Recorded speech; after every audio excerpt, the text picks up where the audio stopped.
विवेक सिंह राजपूत आज सभी का अपने VS अड्डा पे हार्दिक स्वागत और अभिनंदन करता हूं। तो दोस्तों आज 1 सितंबर है। आज 1 सितंबर पे हम लेकर आए हैं सबसे पहला वीडियो जो फर्स्ट डे का जो है करंट अफेयर का। उसमें जो पहला सवाल है ये है कि पहला संस्कृत दिवस कब मनाया जाता है। जो सबसे पहला जो संस्कृत दिवस मनाया गया था वो सबसे पहले कब मनाया गया था। तो दोस्तों सबसे पहला जो आपका संस्कृत दिवस है वो 1969 में मनाया गया था। सबसे पहले कब मनाया गया था? तो दोस्तों 1969 में मनाया गया था। अब पूछेगा कि ये क्यों मनाते हैं और कब कब मनाते हैं।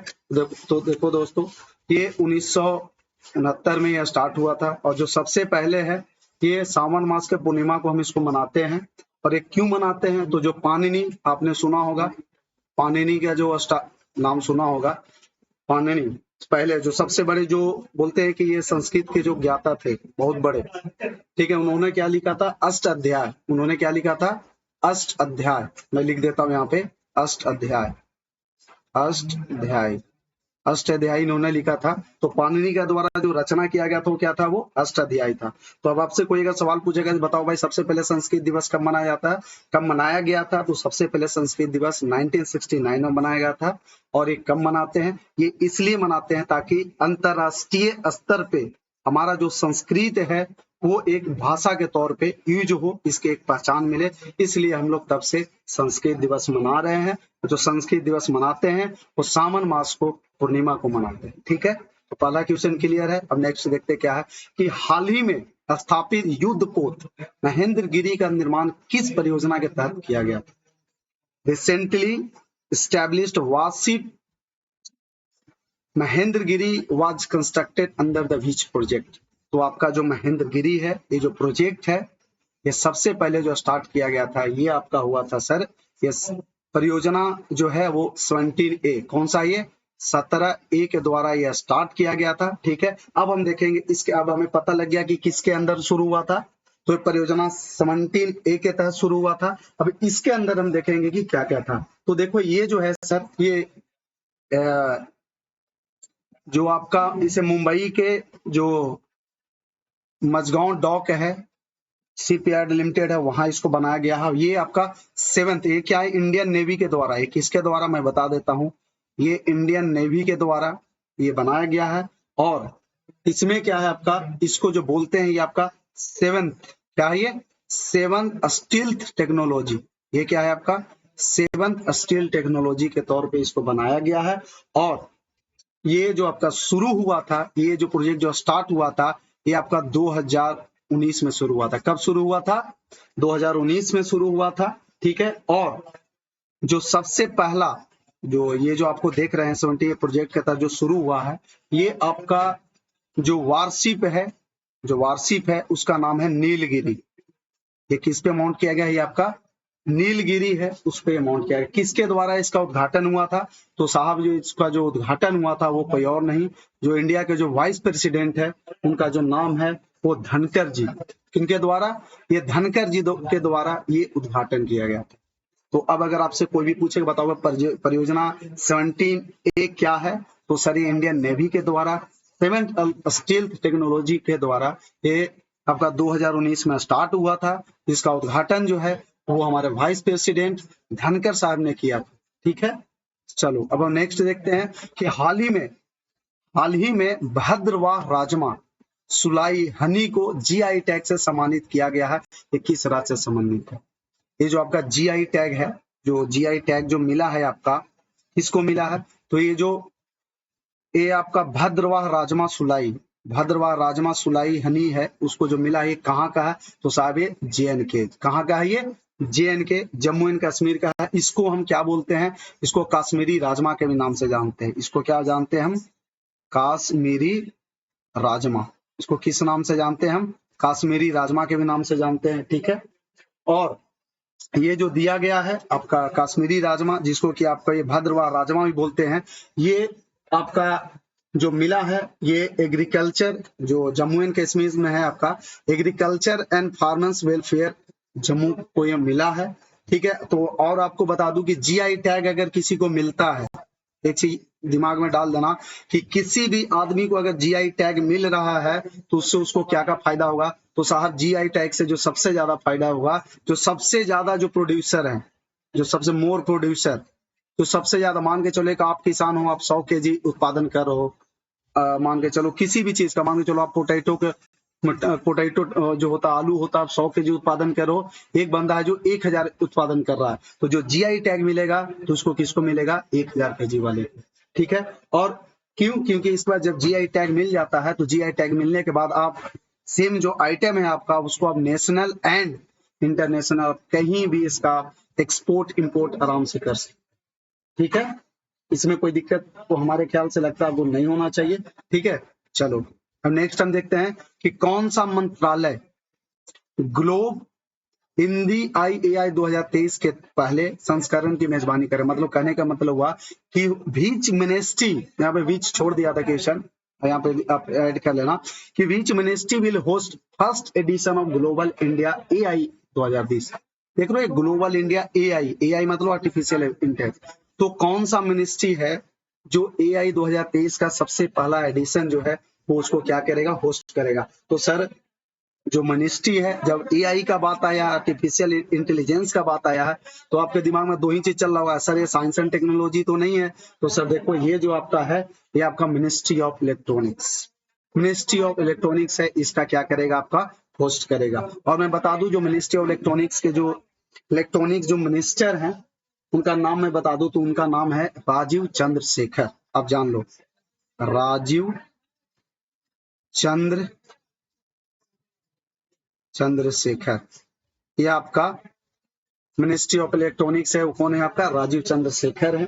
ठीक है, ये क्या करेंगे, ये आपका होस्ट करेंगे। और ये कब होस्ट होगा, तो सर ये जो होगा आपका कब होगा, ये अक्टूबर के महीना में होगा। कब होगा, ये अक्टूबर के महीने में होगा। और AI जो एडिशन है, आप देख रहे होगे आर्टिफिशियल इंटेलिजेंस हर जगह छाया हुआ है, कहीं पे भी देखो। इससे हमें क्या क्या फायदा होगा, तो साहब इसमें क्या क्या फायदा होगा, तो आपका गवर्नेंस में भी फायदा होगा पहला। दूसरा आपका मेडिकल के फैसिलिटी में फायदा होगा। तीसरा आपका एग्रीकल्चर के फैसिलिटी में फायदा होगा। इन सब चीजों में आपका क्या होगा, फायदा होगा।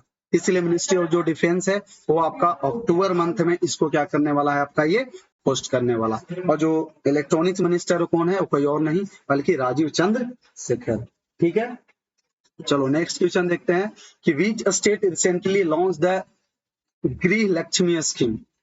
जो किस राज्य ने हाल ही में गृह लक्ष्मी योजना का शुरुआत किया। बहुत अच्छा क्वेश्चन है कि सबसे पहले अभी जो हाल फिलहाल में जो गृह लक्ष्मी योजना किसने शुरू किया है, तो सर वो शुरू किया है कोई और नहीं बल्कि कर्नाटका गवर्नमेंट। किसने शुरू किया है, तो सर एक कर्नाटका गवर्नमेंट ने शुरू किया है। और इसके अंदर क्या है, जो भी मैं आपको बता देता हूँ। इसके अंदर क्या है कि हर महीने 2000 रुपीज जो है आपका, ये जो बैंगलोर, जो कर्नाटका की जो वुमेन है, कौन है, जो वुमेन है, उनको हर महीने 2000 रुपया मिलेगा। तो इसके अंतर्गत अभी कितने लोग हैं, तो अभी 1.1 करोड़ रुपया, 1 करोड़ 1 लाख वुमेन को फायदा मिलने वाला है कर्नाटका में। उनको हर महीने 2000 रुपया देगी, कौन देगी, कर्नाटका गवर्नमेंट। ऐसा क्यों कर रही है, ताकि इसमें क्या होगा, आपका जेंडर इक्वलिटी आएगा। क्या आएगा, जेंडर इक्वलिटी आएगा। उसके साथ ही साथ इसमें वुमेन एम्पावरमेंट का भी बढ़ावा मिलेगा। इसमें क्या होगा, वुमेन एम्पावरमेंट का भी बढ़ावा मिलेगा। और साथ ही साथ, इसके साथ ही साथ और क्या है, इसने एक युवा के लिए, अभी तो सरकार ने लॉन्च नहीं किया है, बट ये युवा निधि, ये आपका युवा निधि भी है, ये शुरू होने वाला है कर्नाटका गवर्नमेंट में। युवा निधि में क्या है कि वैसे वैसे युवा जो कि पढ़े लिखे हैं, क्या है, एजुकेटेड हैं, बट क्या है, वो अनएम्प्लॉयड है, इनके पास स्किल है, नॉलेज है, बट अनएम्प्लॉयमेंट है, तो उनको युवा निधि के तरह इनको भी फायदा मिलने वाला है। ये आपकी जो कर्नाटका की गवर्नमेंट है वो कुछ दिनों बाद इसको लागू करने वाली है। ऐसा ये क्यों कर रही है, क्योंकि जब आपका बैंगलोर में जब इलेक्शन हो रहा था तो कांग्रेस सरकार ने क्या किया था, 5 साल के लिए जो लॉन्च करते हैं, उस टाइम ये बोला था कि हम ये चीजें फायदा देंगे। तो ये आज ये सब चीजें कर रही है। ठीक है, चलो नेक्स्ट हम देखते हैं कि किस फुटबॉलर ने, यहाँ पर र लिख देता हूँ, फुटबॉलर यहाँ पर र छोड़ दिया है, चलो मैं लिख देता हूँ। फुटबॉलर कर लेना। किस फुटबॉलर ने 2023 में PFA player of the year पुरस्कार जीता है? तो which footballer has won the PFA footballer player of the year award 2023? तो सबसे पहले मैं बता दूं, क्वेश्चन को डिस्कस करने पहले कि पीएफए सर होता क्या है। आपके माइंड में यही चल रहा होगा सर पीएफए होता क्या है। तो सर पीएफए होता है प्रोफेशनल फुटबॉलर एसोसिएशन। ये क्या होता है? Professional professional professional footballer association. PFA का मतलब क्या होता है? Professional footballer association. ये आपका जो हुआ था, ये आपको क्या मिला था इसमें, जो मैं बता दूं आपको क्या क्या हुआ था इसमें। जो आपका जो फुटबॉलर एसोसिएशन है, इसमें क्या होता है कि जो अभी फुटबॉलर है जो करंट में खेले रहे हैं, या जो फॉर्मर फुटबॉलर प्लेयर हैं, या जो वुमेन प्लेयर है जो करंट में खेल रही है, या जो फॉर्मर फुटबॉल प्लेयर थी, वो सभी लोग को ये क्या करते हैं, ये हर साल ये क्या करते हैं, अवार्ड देते हैं। कौन? पीएफए, तो प्रोफेशनल फुटबॉलर एसोसिएशन है क्या करता है, अवार्ड देता है। तो जो इस साल का जो प्लेयर ऑफ द ईयर था, वो मिला है अवार्ड, किनको मिला है? इर्लिंग हालैंड को। इर्लिंग हालैंड को क्या मिला है? PFA player of the year का अवार्ड मिला है। ठीक है, और ये कब हुआ था? तो साहब ये 29 अगस्त को ये मिला है, अवार्ड मिला है। तो इसमें जो अवार्ड पाने वाले हैं उनका नाम है इर्लिंग हालैंड। तो समझ गए पीएफए क्या होता है? Professional footballer association. इसमें कौन कौन से होते हैं? इसमें जो करंट में फुटबॉल खेले रहे हैं, या जो फॉर्मर प्लेयर रह चुके हैं फुटबॉलर का, वो सब इसके क्या होते हैं? मेंबर होते हैं। ठीक है, यहाँ तक कोई दिक्कत? और हाँ, अभी यहाँ पे क्वेश्चन आपसे ये पूछेगा, सवाल अगला क्या आता है कि सब बताइए कि जो अर्लिंग हालैंड है, जिनको पीएफए प्लेयर ऑफ द 2023 का अवार्ड मिला, ये कहाँ से खेलते हैं? जैसे हर कोई खेलता है ना, तो साहब ये मैनचेस्टर सिटी से खेलते हैं। या कहाँ खेलते हैं? मैनचेस्टर सिटी के द्वारा खेलते हैं। जैसे आर्सेनल हो गया, मैनचेस्टर हो गया, तो ये कहाँ से खेलते हैं? ये मैनचेस्टर सिटी के तरफ से ये खेलते हैं। ठीक है, चलो अब नेक्स्ट देखते हैं कि नरगिस मोहम्मद हंसजई who has recently won the world peace prize belong to which country? जो मोहम्मद हंसजई है, जिन्होंने हाल ही में विश्व शांति पुरस्कार जीता है, वो किस देश की? बहुत बढ़िया, ये बहुत चर्चा में रही है। तो साहब इस साल का जो शांति पुरस्कार जो जीती है मोहम्मद नरसिंह जो है, नरगिस से आप याद रखो, जो नरगिस जी जो है, वो जो इस साल का जो शांति पुरस्कार जीते हैं, वो किस कंट्री से है? तो साहब वो कहाँ से है? वो अफगानिस्तान से। कहाँ से है वो? अफगानिस्तान से। तो जो नरगिस जो मैम है, वो कहाँ की रहने वाली है? वो अफगानिस्तान की रहने वाली है। ठीक है, और जो इनको जो अवार्ड मिला है, वो कहाँ मिला है आपको? ये स्वीडन में मिला है। ये कहाँ मिला है? ये स्वीडन में मिला है। और अफगानिस्तान के बारे में बता दूं, इसका जो अफगानिस्तान का जो पूरा नाम है, वो सर पूरा नाम है इस्लामिक रिपब्लिक ऑफ अफगानिस्तान। इसका क्या नाम है? Islamic Islamic Republic Republic of Afghanistan, इसका पूरा नाम। और बता दूं कि सर इसका जो धर्म है अफगानिस्तान का, उस धर्म का नाम है इस्लाम धर्म है। और जो वहाँ पे जो भाषा चली जाती है, जो अफगानिस्तान में जो भाषा बोली जाती है, वो भाषा का नाम है दारी एंड पास्ता। भाषा का नाम क्या है? दारी, DARI, एंड दूसरा क्या है? ये पास्तो। दूसरा क्या है? ये पास्तो। तो अफगानिस्तान का जो मेन भाषा क्या है? दारी एंड पास्तो। और वहाँ का जो रिलीजन है, उस रिलीजन का क्या है? वो इस्लामिक रिलीजन है। और जो उसका पूरा नाम है, वो है इस्लामिक रिपब्लिक ऑफ अफगानिस्तान।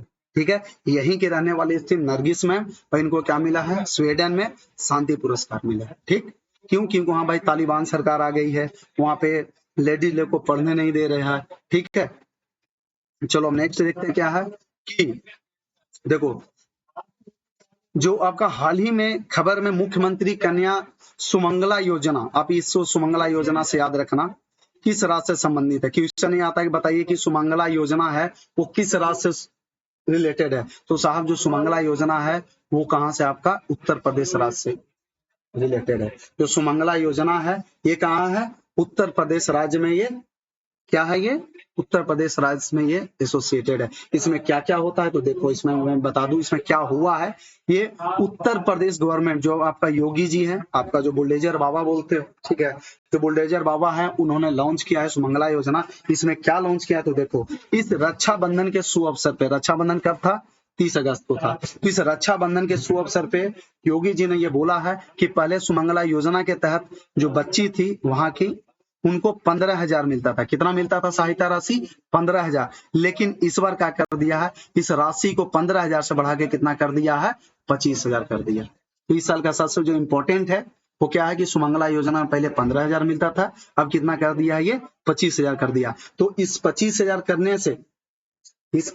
करने से बहुत सारे जो उत्तर प्रदेश की जो लड़कियां हैं उनको बहुत ज्यादा फायदा होने वाली है। और ये जो फायदा मिलेगा ये उनको 2024 और 25 में मिलेगा। ठीक है, इसके अंतर्गत और क्या क्या था जो मैं आपको एक कड़ी वाइज बता दूं तो इसमें क्या करता है यूपी गवर्नमेंट कि जैसे अगर आपके घर में कोई बच्ची जन्म लेती है तो जन्म ली, जैसे यहाँ से शुरू करते हैं। चलो एक सेकेंड आप रुक जाओ, मैं मिटा के इसको अच्छे से आपको समझा देता हूँ क्योंकि ये समझने की चीज। देखो क्वेश्चन आंसर बस ऐसे रट जाओगे तो उससे फायदा नहीं होगा, समझ रहे हो ना?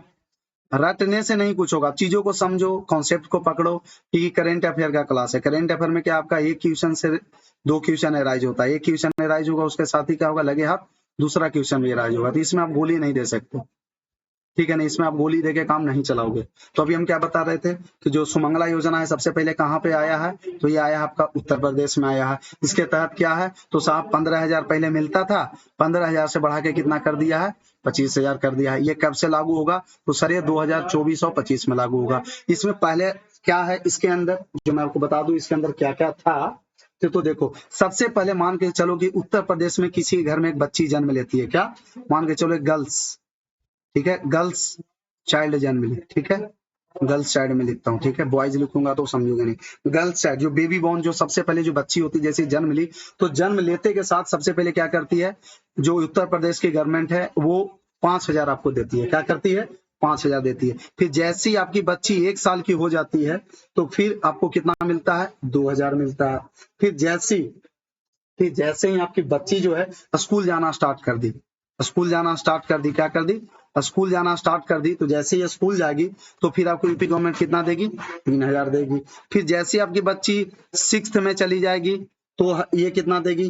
3,000 देगी। फिर आपकी बच्ची 9th में चली जाएगी, अगर 9th में चली जाएगी तो इसे 5,000 महीना देगी। फिर आपकी बच्ची जैसे ही ग्रेजुएशन में चली जाएगी तो 7,000 देगी। ठीक है, कितना देगी? कितना देगी? इससे क्या होगा आपका? इससे आपका सबसे ज्यादा जो बेनिफिट होने वाला, कोई पूछेगा बताओ सर कुल कितना बच्ची लोग का बेनिफिट होने वाला है, तो सर 16.24 के, ये कितना? 16.24 के पे आपका इतना बच्चियों को आपका कितना फायदा होना है। तो समझ गए इसके अंदर क्या था कि जैसे बेबी को अगर बॉर्न लेती है, जन्म लेती है, तो उसके जो माता पिता उनको 5,000 मिलता है। फिर 1 साल की हो जाती है तो फिर 2,000 मिलता है। फिर जैसी बच्ची आपका स्कूल जाने लगी तो आपको 3,000 मिलेगा। फिर आपकी बच्ची 6th में चली जाएगी तो 3,000 मिलेगा। फिर बच्ची आपकी 9th में चली जाएगी तो 5,000 मिलेगा। फिर आपकी बच्ची जैसे ही ग्रेजुएशन में चली जाएगी तो आपको कितना मिलेगा? 7,000 मिलेगा। तो ये क्या है आपका सुमंगला योजना के तहत यूपी गवर्नमेंट आपको इतना मदद करेगी। ठीक है, अब हम नेक्स्ट क्वेश्चन देखते हैं कि who recently inaugurated Utkela airport. Utkela airport कहाँ पे है और ये कहाँ पे इसको लॉन्च किया गया है? ठीक है, तो साहब ये जो उत्केला जो एयरपोर्ट है ये आपका जो अपने मिनिस्ट्री ऑफ एविएशन मिनिस्टर जो है, जो एविएशन मिनिस्टर आपके हैं श्री ज्योति आदित्य एम सिंधिया, इनके द्वारा किया गया है, ये इनॉग्रेट किया गया है। अब आपसे सवाल यहाँ से ये पूछेगा कि आप बताओ सर कि जो उत्केला एयरपोर्ट है वो कहाँ लोकेटेड है? तो सर उत्केला एयरपोर्ट है आपका उड़ीसा में लोकेटेड है। कहाँ लोकेटेड है? ये आपका उड़ीसा में लोकेटेड है। ठीक है, ठीक, और इसको कितना लागत से बनाया गया है? तो सर इसमें लागत, कुल लागत लगा है 31.07 करोड़, मतलब 31 करोड़ 7 लाख रुपया के लागत से ये उत्केला एयरपोर्ट बनाया गया था। और पूछेगा कि सर बताओ कि इसमें किसके तहत बनाया गया? तो सर आपने देखा होगा कि उड़ान जो था, उड़ान ये जो नरेंद्र मोदी के द्वारा शुरू किया गया था, उड़ान के तहत कितना था? पूरे इंडिया भर में 100 एयरपोर्ट बनाना था। कितना बनाना था? 100 एयरपोर्ट, जो कि भारत सरकार ने ऑलरेडी बना चुका है। तो इसी के अंदर टायर 1 और टायर 2 इसके तहत ही इसको क्या बनाया गया है? एयरपोर्ट बनाया गया है। और उड़ीसा में अब तक कुल मिला के इसको मिलाने से टोटल कितना हो गया है? तो टोटल उड़ीसा में नंबर ऑफ एयरपोर्ट कितना होगा? 5। अब आपसे सवाल पूछेगा क्या इसी में सवाल देखो क्या क्या पूछेगा कि बताओ उत्केला एयरपोर्ट कहाँ स्थित है, तो सर उड़ीसा में स्थित है। अब बताओ कि उत्केला एयरपोर्ट का उद्घाटन किसने किया था, तो सर श्री ज्योति आदित्य एम सिंधिया ने किया था। अब बताओ कि इसमें कुल लागत कितना लगा था, तो 31 करोड़ 7 लाख रुपया लगा था। ठीक है, अब बताओ उड़ीसा में टोटल कितना एयरपोर्ट हो गया, तो सर अभी तक टोटल 5 एयरपोर्ट हो गया। ठीक है, तो देखो एक ही क्वेश्चन से 4-5 क्वेश्चन एराज होगा, तो आप ये मत समझना कि क्वेश्चन देखे टिक मार दिए सर, तो जो मैं बीच में जो डीप ब्रीफ करता हूँ, मैं समझाता हूँ, उसको आप ध्यान से सुनना। ठीक है, चलो अब नेक्स्ट देखेंगे जो कि आपका आज का लास्ट क्वेश्चन है। वो क्या है कि विच कंट्री है डेवलप्ड 100% प्योर इलेक्ट्रिक ट्रैक्टर, जो कौन सा ऐसा देश है जो 100% प्योर इलेक्ट्रिक ट्रैक्टर है। 100% प्योर समझ रहे हो ना, 100% प्योर का मतलब ही हुआ उसमें कहीं पे भी ना तो डीजल का रिक्वायरमेंट है, ना तो पेट्रोल का रिक्वायरमेंट है, ना तो किसी और चीज का रिक्वायरमेंट है। इसमें फुल्ली एकदम आपका इलेक्ट्रिक ट्रैक्टर है। कौन से कंट्री ने लॉन्च किया है, तो बहुत गर्व के साथ, तो मुझे कहते हुए बहुत गर्व हो रहा है, अपने आप पे मैं बहुत गौरवान्वित महसूस कर रहा हूँ कि ये कोई और देश नहीं बल्कि अपना भारत ही है, इंडिया ही है, जो बहुत बड़ा कारनामा किया है। और ये 100% प्योर इलेक्ट्रिक ट्रैक्टर ये क्या किया है, ये लॉन्च किया है। तो इंडिया ने क्या किया है, ये 100% प्योर आपका इलेक्ट्रिक ट्रैक्टर क्या किया है, लॉन्च किया है। अब देखेंगे इसमें मुख्य मुख्य तथ्य क्या है हमारे लिए, जो आपको जानना अति आवश्यक है। तो देखो अब आपसे सवाल पूछेगा कि बताओ सर, ये जो 100% जो इलेक्ट्रिक करंट जो बना, ये जो इलेक्ट्रिक ट्रैक्टर बना है, जिसको आप बोल रहे हो कि सर एकदम 100% प्योर इलेक्ट्रिक है, समझ लो प्योर, प्योर वर्ड जुट गया, मतलब भैया कहीं पे कोई इंप्योरिटी नहीं, 100%। तो देखो ये साहब जो हुआ है, ये CSIR, CSIR prima, prima ET11। ये अगर आपसे कोई पूछेगा कि सर ये बनाया कोई है ना, तो आप सीधे बोलना कि सर CSIR प्राइमा ET11 ने इसको बनाया है। अब देखो क्वेश्चन यहां से शुरू होगा कि सर जो इंडिया में जो 100% प्योर ट्रैक्टर बना है वो किसने बनाया है, तो आप बताओगे सर CSIR प्राइमा ET11। कौन बनाया है, CSIR प्राइमा ET11। अब आपके मन में यही सवाल घूम रहा होगा कि सर ये जो बनाया है, तो मैं बता दूं साहब, ये 100% इंडिजिनस है। ये क्या है, ये इंडिजेनस। इंडिजेनस का मतलब होता है स्वदेशी। क्या होता है, स्वदेशी, मतलब कि खुद के देश में बनाया हुआ चीज। तो जो 100% प्योर इलेक्ट्रिक ट्रैक्टर देख रहे हो, ये शुद्ध शुद्ध तो इलेक्ट्रिक ट्रैक्टर है ही, उसके साथ शुद्ध देसी है ये। क्यों, इसमें 100% हम इंडिया का टेक्नोलॉजी, इंडिया का पूरा आइटम, इंडिया का पूरा मशीनरी, सब कुछ हम इसमें यूज किया। ठीक है, और इसका क्या फायदा है, इसमें जो बैटरी लगा हुआ है साहब, अगर आपको लग रहा है कि हमें जरूरी है इस बैटरी को यूज करना है, तो आप ट्रैक्टर में लगे रहने दो। अगर आपको लगता है कि हमें बैटरी का जरूरत नहीं है, तो आप इसको अदर पर्पस में भी आप यूज कर सकते हो।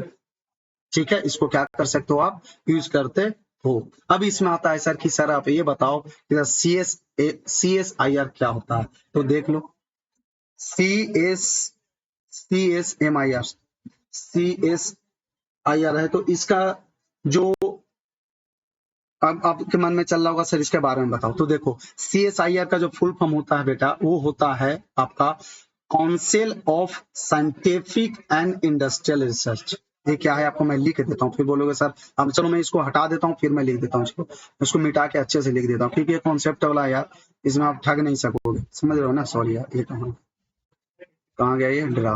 थोड़ा सा मैं इसको इरेज कर लेता हूँ, इरेज करने में थोड़ा सा टाइम लगेगा, वेट कर लो, कोई दिक्कत नहीं है, थोड़ा सा वेट करो। पेशेंस रखना बहुत जरूरी है भैया, अगर धैर्य नहीं रखोगे तो कैसे काम चलेगा, समझ रहे हो ना। धैर्य अगर खो दोगे तो समझ लो क्या हो जाएगा। धैर्य और पेशेंस तो लूज करना ही नहीं है। चलो अब हम बता रहे थे क्या, CSIR होता क्या है सर, तो देखो CSIR, CSIR ये क्या होता है, देखो CSIR होता है सर काउंसिल ऑफ, मैं लिख देता हूं चलो,